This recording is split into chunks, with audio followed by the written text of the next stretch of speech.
The Hollow Crown of Thorns, Part 2. Chapter 11, A Crown's Hunger. The hollow crown no longer whispered. It hungered. Corven felt it with every heartbeat, every breath. It clung to his skull like roots grown into bone, its thorns pulsing with quiet rage. Not a voice now, but a rhythm, an urge.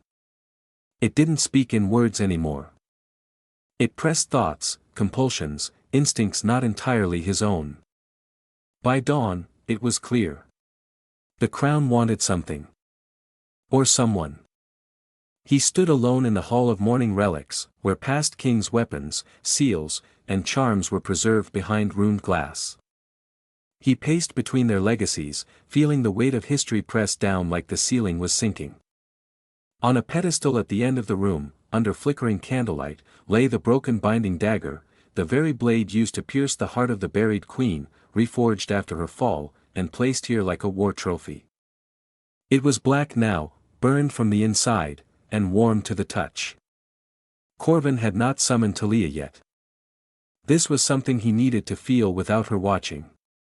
He removed the crown. Immediately, the pressure in his head lightened, but only slightly. It throbbed on the pedestal beside the dagger, its vines twitching as if tasting the air. Corven stared at it, jaw clenched. "How long have you been feeding on us?" he murmured. "Our memories. Our blood. Our names." The crown shimmered faintly. A single thorn curled outward, as though reaching for him.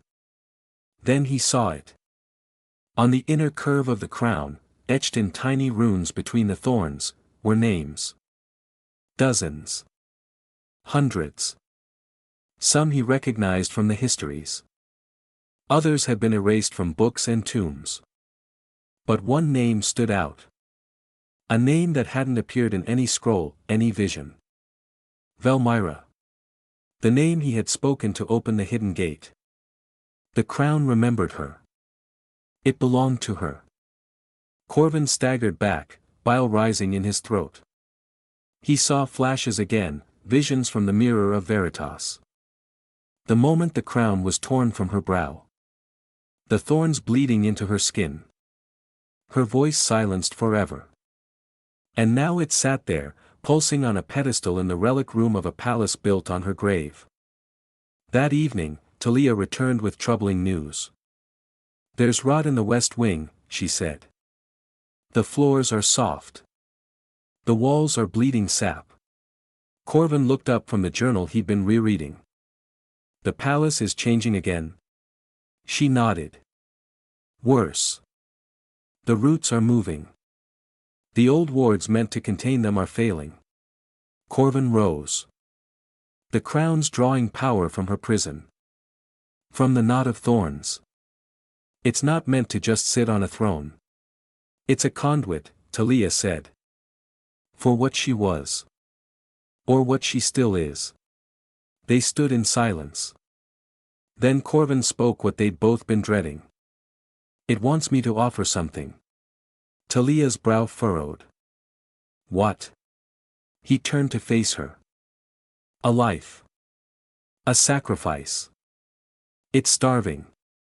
Later that night, Corven stood in the Sanctum of Kings, the private chamber where generations had sought counsel through ritual. Statues of the past monarchs stood like sentinels around the chamber's edges, arms folded, faces serene and silent. The crown pulsed on his brow once again. It whispered, not in words, but in names. Ravian. Mora. Belden. He saw their betrayals clearly now, flashes of secret pacts, rituals performed in cellars beneath the chapel, prayers that bound Velmyra's spirit beneath stone and vow. They had not just killed her. They had sealed her soul in the foundation of Thornhollow itself. He knew what the crown wanted. Not blood for power. Blood for memory. That same hour, in the East Wing, Archcleric Belden was roused from his sleep by the sound of whispering vines. He rose, robes rustling, and stepped into the corridor, only to find a trail of black sap leading to the chapel. As he entered, The air grew thick with incense and something far fouler. There, before the altar, stood Corven. Crown on brow. Dagger in hand. You worshipped the silence, Corven said, voice low. And forgot the scream. Belden backed away.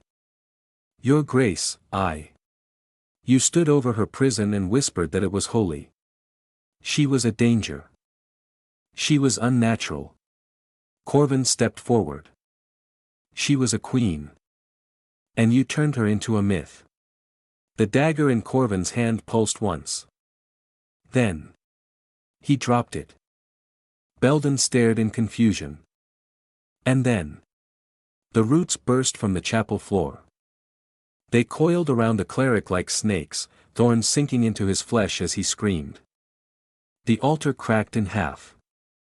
The stained glass windows shattered inward. Corven watched, silent. He had not offered the sacrifice. The crown had taken it anyway. Back in his chambers, Corven stared into the mirror. The crown was heavier. Warmer.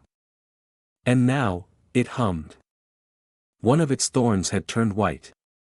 Talia appeared behind him. It took him, he said. I felt it. I didn't choose. But you didn't stop it. Corven turned. I don't think I can anymore. Outside, storm clouds gathered, black as ink, swirling above the palace. The crown was no longer content to whisper or wait. It wanted a kingdom. Chapter 12, The Vanishing Court. By sunrise, the bells of Thornhollow tolled 3 times, though no hands had pulled their ropes. The sound rippled across the palace like a prophecy unraveling. And with it came the realization. Several members of the court had vanished. Not fled. Not dead. Vanished. Their quarters undisturbed. Their clothes still hung in wardrobes. Meals left uneaten. Servants swore they had seen Lady Mora at dinner the night before, her laughter echoing through the dining hall, and now her rooms were locked from within and silent as a tomb. The guards broke down the door. Inside, the bed was neatly made. But the walls. The walls were weeping petals. Soft, white, thorn-edged petals. Corven stood at the threshold of the room, arms crossed, jaw tight. The hollow crown pulsed at his temples, silent but alert, like a predator that had just fed. Talia arrived moments later, cloak dusted with frost from a failed warding ritual. 3 nobles gone, she said quietly. Mora. Baron Vental. Lady Hadrienne of Redmire. All of them signed the decree to erase Velmyra's name from the royal histories. They're not dead, Corven replied. They're absorbed. Swallowed. The crown doesn't kill the way we understand it. It consumes memory. He walked farther into the chamber. On the mirror above the hearth, condensation had formed words, in the old tongue. Thornweaver script. He traced them with his finger as he translated aloud. Return what you stole, and be remembered. Hide what you buried, and be erased. Talia's expression was grim. She's undoing them. Throughout the day, more disappearances followed. Servants forgot who they worked for. Entire hallways changed direction. Portraits faded into blank canvas. One nobleman claimed his mother had gone missing, only to be informed by the archivists that he was an orphan, and always had been. The court was unraveling.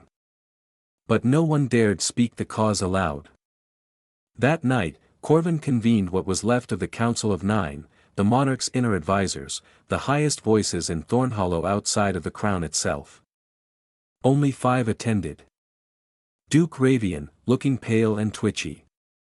The Master of Coin, drunker than usual. The Captain of the Guard, who had begun carrying a blessed blade at all times. A trembling archivist named Elowin. And Corven himself. No priest. No noblewomen. No High Inquisitor. All gone. They sat in the ashen hall, where cold hearths flickered with illusion flames that did not warm the air. The long table, once built for 20, now looked more like a funeral bench. Corven stood at the head, arms braced against the table. "You all know what's happening." No one responded. "I won't insult you with lies about stability. This kingdom is remembering itself. The truth is bleeding through the stone. And the crown," he touched it gently. "The crown is hungry." Duke Ravian licked his lips. "Then cast it off. Break it. Destroy it." Corven met his eyes. "You can't destroy a thing that remembers." The master of coin chuckled nervously. "So what, we let it eat us one by one. Let it finish what it started when it consumed the queen." Corven's voice dropped low. "She wasn't consumed." Talia stepped out from the shadows, drawing startled looks. She approached the table and set down a small glass vial filled with glowing, pulsing root fibers. "She's still alive. And she's using the hollow crown to wake." The archivist Elowen finally found her voice. "What happens when she does?" The room fell silent. Then Corven said the one thing no monarch had ever dared say in the Ashen Hall. "I don't know." That night, Corven walked the palace halls alone. The portraits had returned, but not the ones he knew. Instead of ancestors, the frames now held reflections of the present. Himself. Talia. The vanishing nobles, frozen mid-scream, mid-prayer. And others he didn't recognize, women in veils, children made of ash, soldiers carved from root and stone. In one frame, the buried queen sat upon a twisted version of the throne, eyes wide open, lips moving silently.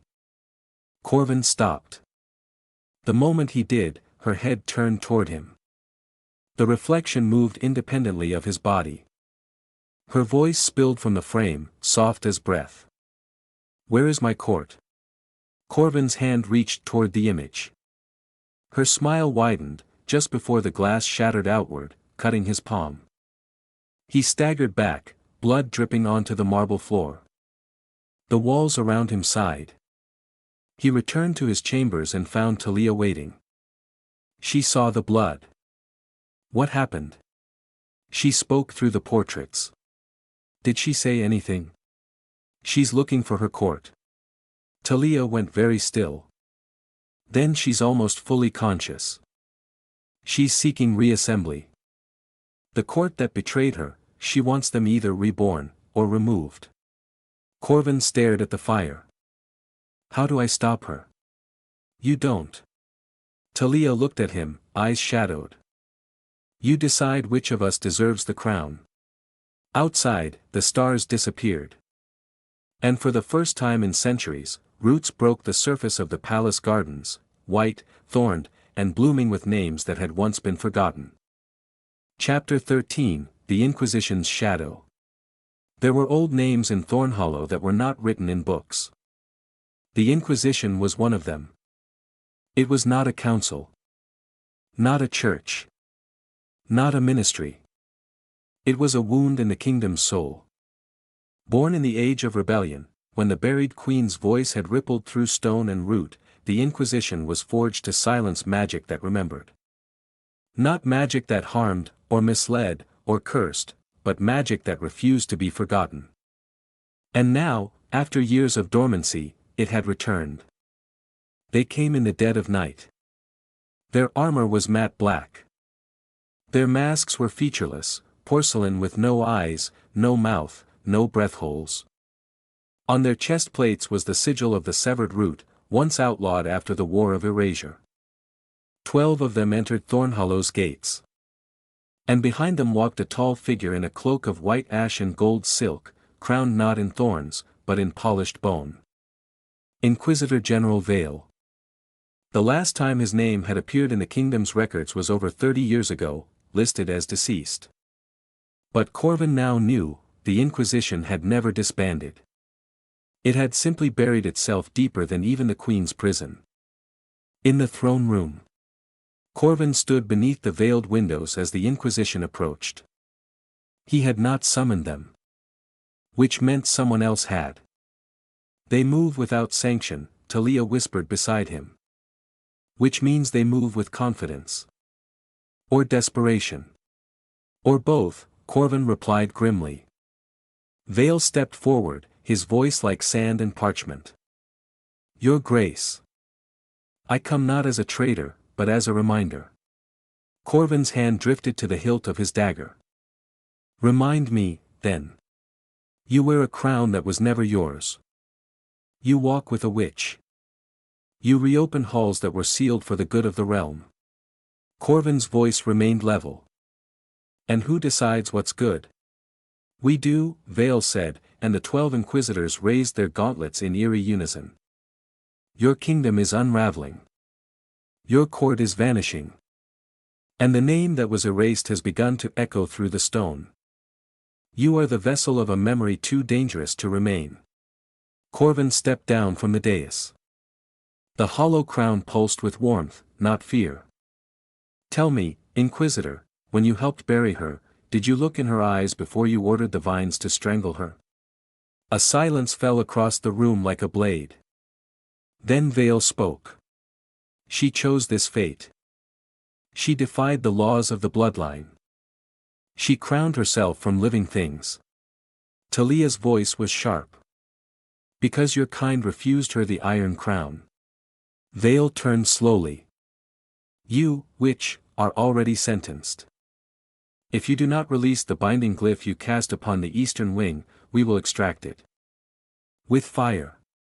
Talia's lips twitched. Try. Corven raised a hand. No. All heads turned to him. He walked forward until he stood face to face with Vale, their shadows twisting together beneath the flickering torchlight. You will not touch her, Corven said. She is under the protection of the crown. She is under its possession, Vale hissed. And so are you.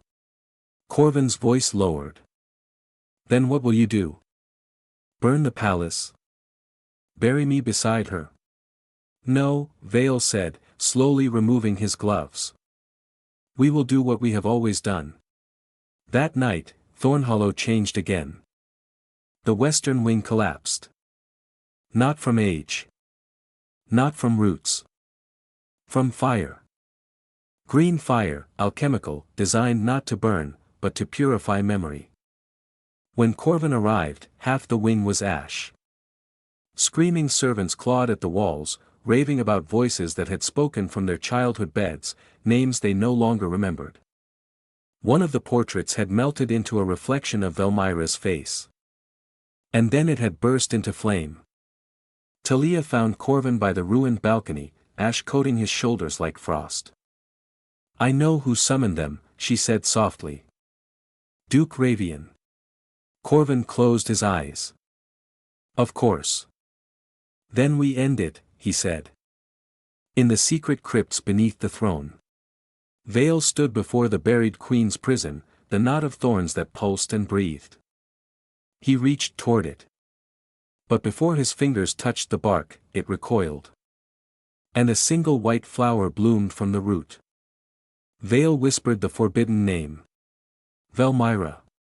And the roots struck. The next morning, the palace was eerily calm. No one spoke of the Inquisition. The 12 masked guards were gone. Their weapons remained, rusted overnight. And Inquisitor Vale was never seen again. That afternoon, Corven stood before his court, now reduced to a handful of survivors and Talia. He said only one thing. She is awake. And beneath the throne, the white thorn flower bloomed wider. Its petals shaped like a mouth. Chapter 14, Roots of the Betrayal. The day after the Inquisition vanished, the palace was quieter than Corven had ever known. No bells rang. No servants gossiped. The air itself felt heavier, as though the walls had begun to mourn the inevitable. But the crown no longer hungered. It waited. Corven sat before the fireplace, the hollow crown resting on a velvet cloth before him. It pulsed gently, thorns twitching like fingers in slumber. Across from him, Talia laid out a scroll she had stolen from the Inquisition's sealed archive before the fire consumed their wing. The parchment was stitched from woven bark. The ink was dark red. At the top of the scroll was a phrase in the forgotten tongue. Testament of the bound thorn.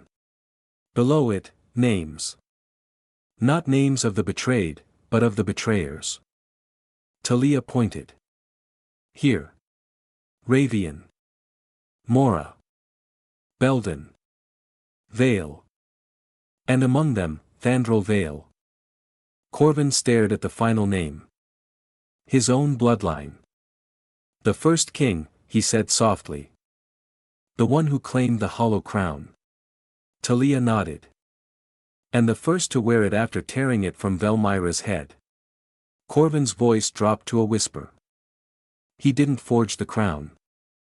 He stole it. Talia's expression was unreadable. They crowned her with it. But she made it breathe. She bound it to the earth, the roots, the memory of this land. And when she wouldn't give that power to them, they called her dangerous. Corven traced the name Thandril Vale with a shaking finger. She was the true sovereign, he murmured. And my ancestor stole her crown and wrote himself as king. The history of Thornhollow, Talia said bitterly, is a revision spell that worked. Corven ordered the council chamber opened. Only 3 nobles remained, a scribe-turned-lord named Alder, the master of coin, now sober and silent, and Elowin, the shaken archivist. Duke Ravian did not come. Corven didn't summon him. I know the truth now, Corven said. The buried queen was not overthrown because she ruled unjustly. She was buried because she remembered. Because she loved the land more than the throne, and because her power was not inherited, but grown. No one argued. The others had seen too much. Felt the roots stirring in the halls. Watched names vanish from ledgers. Seen portraits replace themselves with ghostly reflections. Elowin spoke softly. What will you do? Corven hesitated. And then, for the first time in weeks, he smiled. I'm going to ask her. Corven descended into the chamber beneath the throne, alone. The great knot of thorns floated at the center, its petals open wider now, revealing a cocoon of silk and bark cradled inside. It pulsed with light. And when Corven stepped closer, he heard her voice again, not in his mind this time, but through the air, through the walls, the roots, the crown on his brow. You came at last. Corven fell to his knees. You were never the threat, he whispered. We were. My line. Silence. Then. They feared what I made. They wanted a kingdom of steel and silence. I offered one of memory and root. I know, Corven said. And I carry their name, but not their will. The cocoon pulsed. Then. A single white root slid from the mass of thorns, and gently touched Corven's heart. He gasped as visions flooded him. Velmyra singing to a garden of grieving mothers. The crown woven from her own hair and bound in living vines. Thandril's betrayal. The scream that cracked the roots of the palace. And finally, her soul being folded into the land like a seed waiting for spring. You are the first to kneel in truth, she said. But truth demands more than sorrow. Corven bowed his head. Then take what I owe. The thorn touched his chest again, this time entering. He didn't cry out. He accepted it. Duke Ravian fled. He had packed jewels and spellbound papers. He had disguised himself as a courier. He had planned to ride through the broken garden gates under cover of night. But the gate never came. The garden had changed. The hedges were tall as towers. The paths twisted like mazes. And from the earth, the roots rose. They reached for him gently. And then violently. And as he screamed, the last thing he saw was a white flower blooming from his own shadow. Back beneath the throne, Corven rose. He opened his eyes. The hollow crown now glowed faintly. A single white blossom bloomed behind his right ear, rooted in his skin. He turned to face the thorns. I won't repeat their betrayal. Velmyra's voice echoed once more. Then stand with me. Not as my heir. Not as my judge. But as my memory. That night, the stars over Thornhollow flickered. And every bell in the kingdom rang in reverse. Chapter 15, The Garden of Screams. There had always been a garden behind the palace. Once, it had been a place of serenity, a private sanctuary for monarchs to walk, reflect, and pretend their hands were not stained with law and blood. The roses had bloomed in neat rows. The hedges were shaped into royal symbols, crowns, swords, lions, and doves. But no one had tended it since Corven's return. And now, something else had. At dawn, Corven stood at the high balcony that overlooked the rear grounds. The garden had grown wild overnight, impossibly so. Thorn-covered vines spiraled up the marble columns. Trees that had once been carefully trimmed now twisted toward the sky like screaming hands. And the paths had shifted, once symmetrical, now forming a spiraling glyph only visible from above. A glyph in the shape of Velmyra's sigil. Talia stepped beside him, her dark eyes scanning the landscape below. It's no longer just awakening, she whispered. It's remembering itself. Corven nodded slowly. And calling the others home. The others? The ones who were silenced, but not destroyed. The ones still buried in the garden. Corven entered the garden's heart with Talia and 4 loyal guards. They carried lanterns laced with protective glyphs and iron-dipped spears, just in case the thorns had teeth. What they found was not decay. It was transformation. The roses had changed color, once red, now ghostly white, their petals edged with pale gray veins. The air was humid with the scent of lavender and blood. Birds no longer sang. Instead, the only sound was a soft keening, like someone crying very far away. Talia knelt by the base of a twisted tree whose bark had grown into the shape of a woman's face, her mouth wide in silent agony. These aren't trees, she said softly. They're monuments. Grown from what was taken. Corven moved deeper into the spiral path. They reached the center of the garden, an open, circular grove where no grass grew, only bare, dark earth, soft and damp beneath their boots.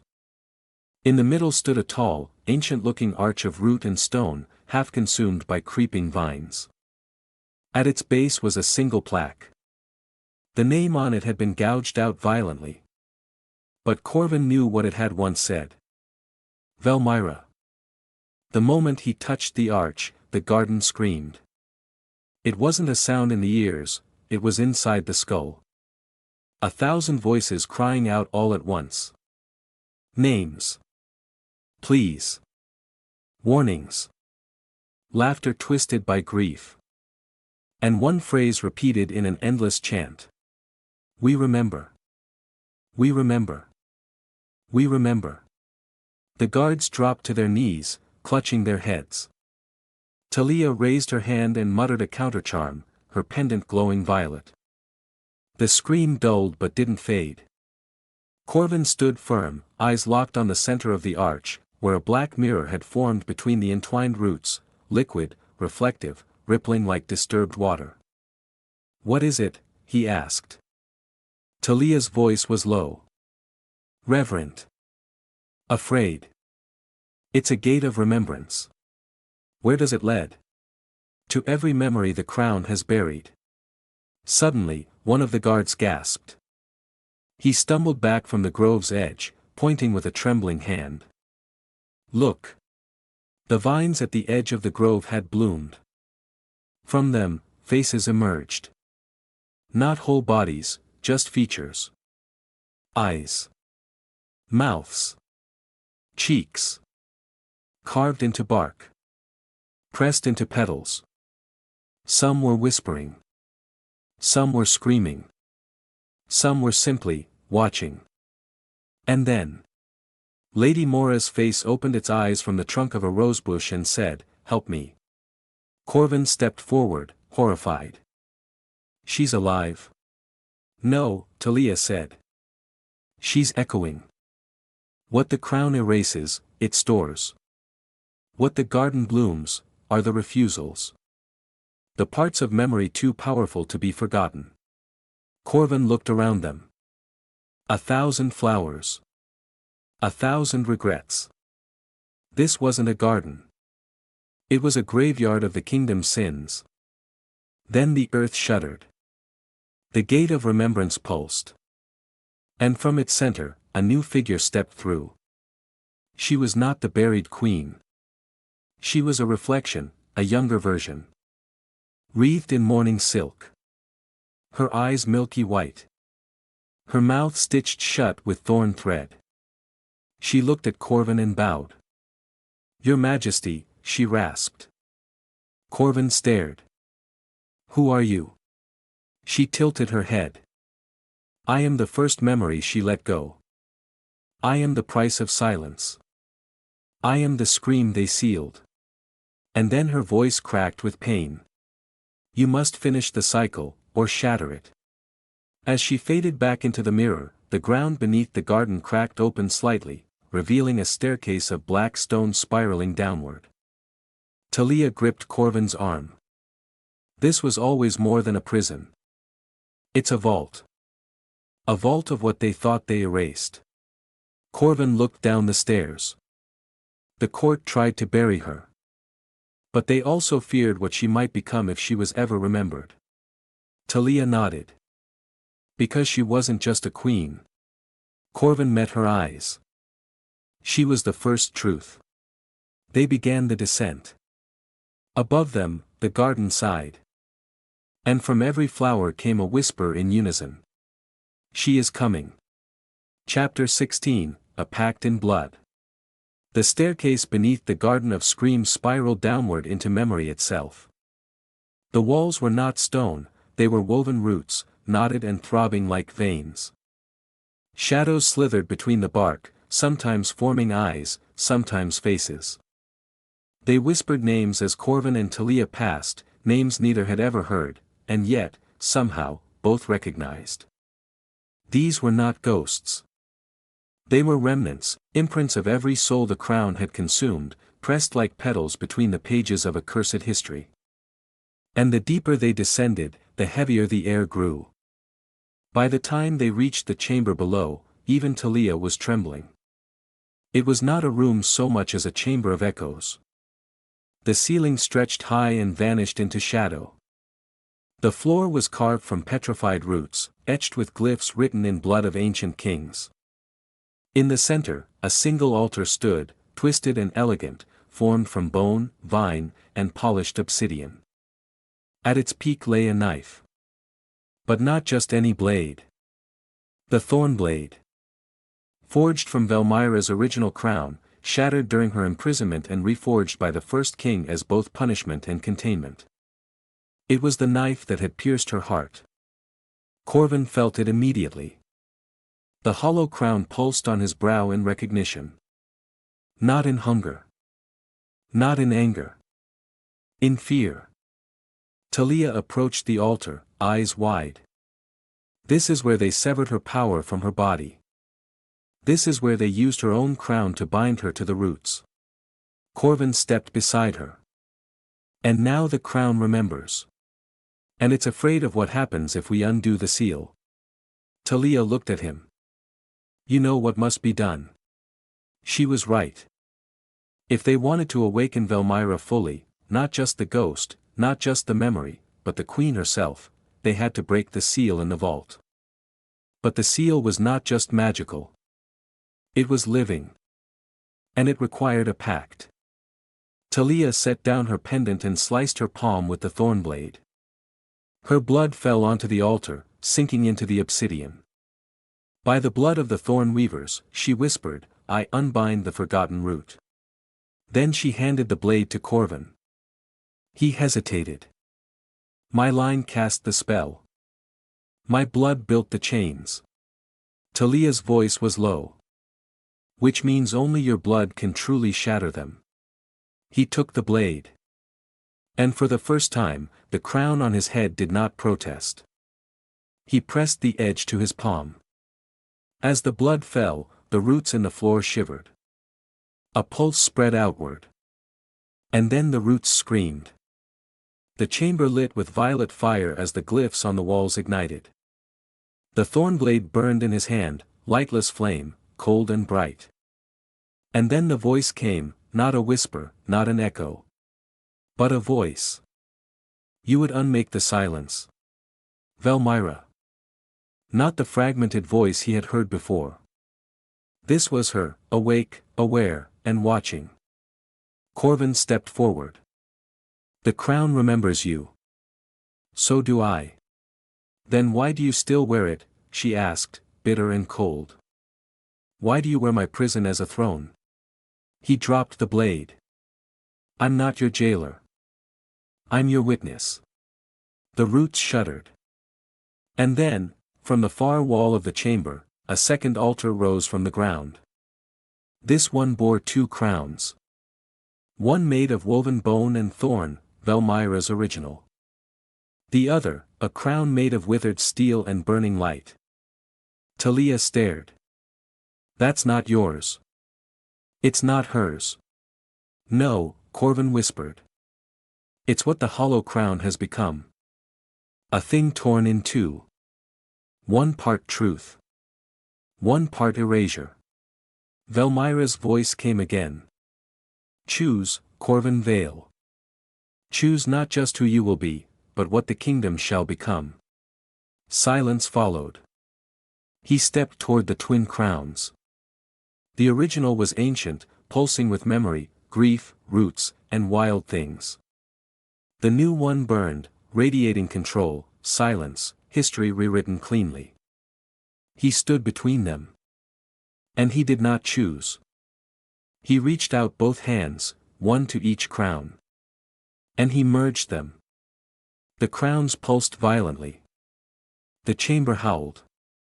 Glyphs exploded in spirals of flame and shadow. The hollow vault cracked down its center. And then, light. Endless light. And Velmyra's face formed in the air above them, her eyes wide, her mouth parted not in rage, but in relief. You remembered me, as I was. Corven fell to his knees. And as he did, the merged crown lifted from the air and placed itself upon his head, willingly. Not in domination. But in recognition. Talia helped him to his feet. We made a pact, he whispered, exhausted. Not just of blood, but of balance. Talia looked around. The roots were no longer writhing. They had settled, grown still. Listening. The hollow crown is whole again, she said. Corven looked up at the image of Velmyra's face before it faded into the roots once more. No, he replied softly. She is. Chapter 17, The Forgotten Queen. The hollow vault had gone still. No screams echoed through the roots. No flickering glyphs or twisting shadows. Just silence, deep and reverent, as if the entire kingdom were holding its breath beneath the earth. But Corven knew, this was not the end. It was the moment before awakening. They emerged from the vault just before dawn. The garden above was no longer screaming. The white thorn blooms stood quiet and full, their petals closed, as if they too had made their peace. Corven wore the merged crown now, no longer thorns alone, nor iron alone, but something new. It sat lightly on his brow, not as a weight, but as a bond. The hollow crown was whole. But Velmyra had not yet risen. Her soul remained bound in the depths beneath Thornhollow, her memory free, but her body, her true self, still slumbered in the soil of legacy and silence. Talia knew what had to be done. We must find her tomb, she said. Not her prison. Not the vault. The place where she was buried in body, not just memory. Corven nodded. And where her name was erased.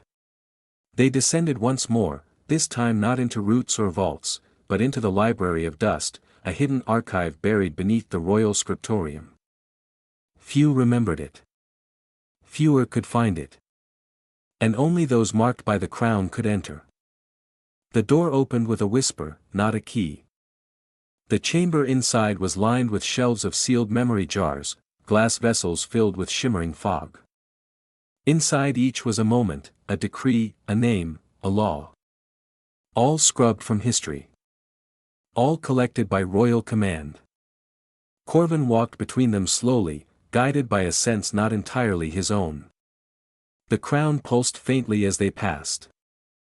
Then, one jar began to glow. He reached for it. Its label had been scratched off. He held it between his hands.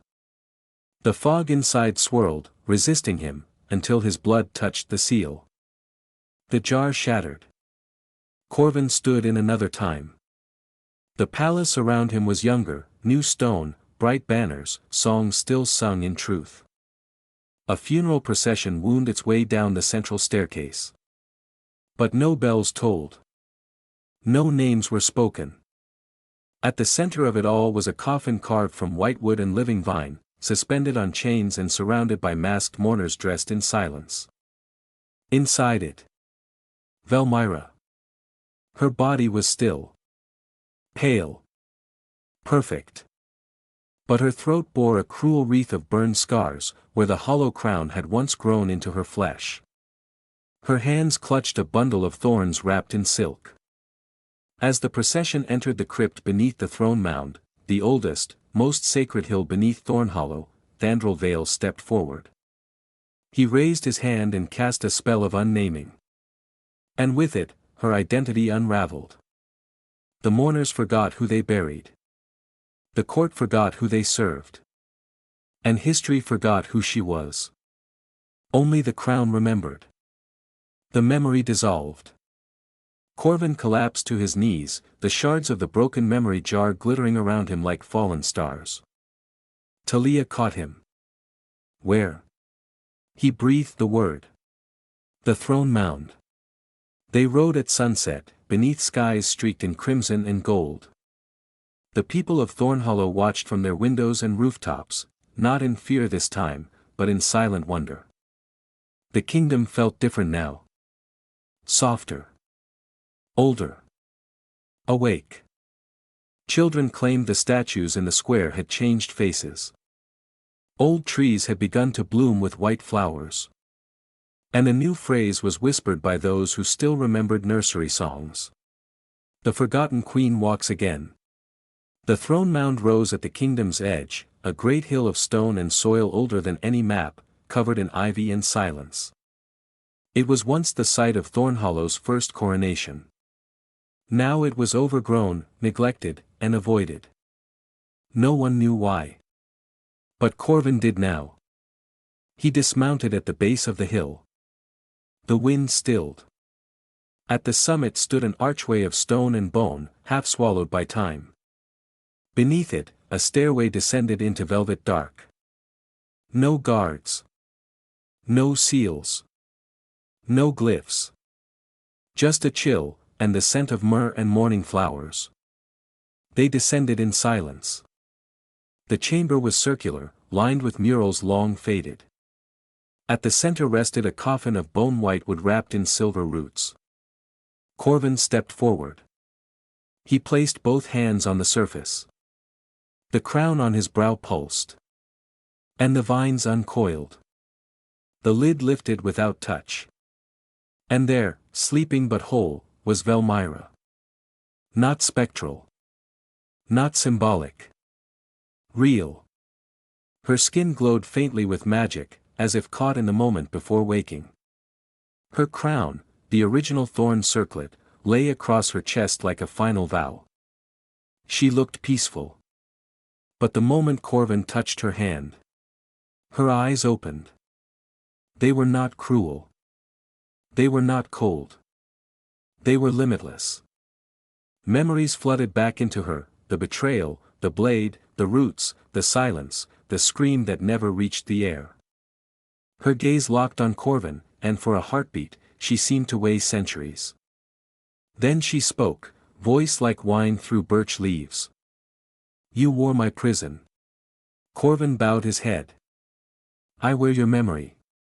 She sat up slowly, the thorn crown in her lap pulsing to life. And now?